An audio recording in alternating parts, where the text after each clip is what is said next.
Je m'appelle Julien, je viens d'un petit village qui s'appelle Buc. C'est à la limite entre le territoire de Belfort et la Haute-Saône, un petit village à la campagne. Et donc actuellement, je cherche à m'installer en tant que maraîcher bio.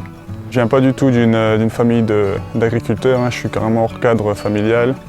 À la base, je ne suis même pas du tout formé en agriculture. J'ai juste un diplôme d'architecte d'intérieur. Pendant plusieurs années, j'ai cherché du travail, je me sentais pas forcément à ma place. Je me suis dit qu'il faut que je retourne vers quelque chose d'essentiel, vers quelque chose qui me tient vraiment à cœur. Et je me suis dit, ouais, la nature, c'est exactement ce qu'il me faut.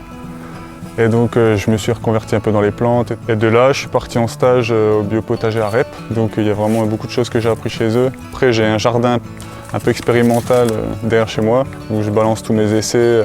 Je me rate beaucoup et souvent, mais j'apprends beaucoup sur ce terrain quand même. J'aime faire les plans de l'exploitation, de ma future exploitation, ça m'aide d'avoir cette base d'architecte, quoi. En plus, si on peut créer des outils adaptés au travail manuel, pour pouvoir vraiment économiser du temps et s'économiser nous physiquement aussi dans le temps, quoi.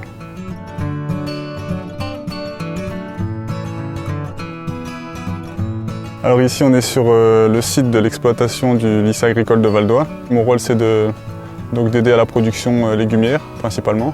Pour moi l'idée c'était vraiment pouvoir me perfectionner, pouvoir expérimenter des techniques sur des petites surfaces, des variétés un peu plus locales, jouer sur les densités, sur des choses plus techniques. Je veux m'installer en agriculture bio avec un ou deux associés. Et du coup, on se confronte à un problème au niveau de l'installation, c'est qu'on ne trouve pas de foncier. On est hors cadre familial, on n'a pas de parents qui étaient dans l'agriculture, on n'a pas de terrain qui nous sont dédiés. La chose pour pallier ce problème, ça serait de trouver des petites surfaces et vraiment d'intensifier les petites surfaces pour pouvoir produire correctement et en vivre. On a vraiment entamé des grosses démarches auprès de toutes les administrations, que ce soit la DDT, la Chambre d'agriculture, la SAFE, on les a tous démarchés. On a aussi démarché plus de 30 communes.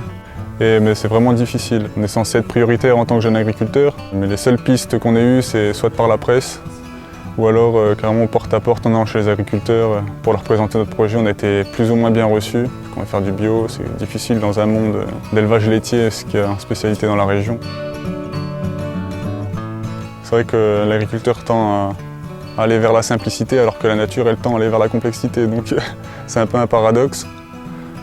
Et donc l'agriculteur bio, lui, doit trouver l'équilibre avec la nature, avec justement les techniques qui font que ça soit rentable, que ça soit intensif, et en même temps que ça soit super respectueux de l'environnement. Il faut travailler en harmonie avec ce qu'on a autour de soi.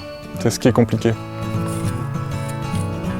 Donc l'idée avec nos techniques agroécologiques, c'est vraiment de suivre une dynamique de création, mais aussi de retour un peu en arrière par rapport aux techniques d'avant-guerre, avant les produits chimiques. Où c'était possible de produire beaucoup sur des petites surfaces. Donc bien sûr avec des outils comme la grelinette par exemple. Ou alors on va essayer d'éviter un maximum en fait la mécanisation. L'impact sur l'environnement passe par là. Venir avec des techniques de paillage, de mulch. Pareil, il ne faut pas oublier qu'il faut, pour nourrir les hommes, il faut d'abord nourrir la terre. Et ça c'est très important, quoi. L'idée c'est d'apporter vraiment des produits de saison, locaux, bio. Produits proprement. Il faut vraiment qu'ils fassent la différence entre des choses qui viennent d'Espagne, qui ont été bourrées d'engrais, que hiver, qui nourrissent pas. Le bien-être, ça passe par là, il faut manger correctement, il faut revenir à l'essentiel, il ne faut pas avoir peur de remettre un peu plus d'argent dans les produits sains, de changer son mode de consommation justement, de revenir à des choses simples, qui puissent prendre un peu plus de temps de cuisiner. En plus c'est bon pour le lien de la famille aussi, de passer un peu de temps dans la cuisine.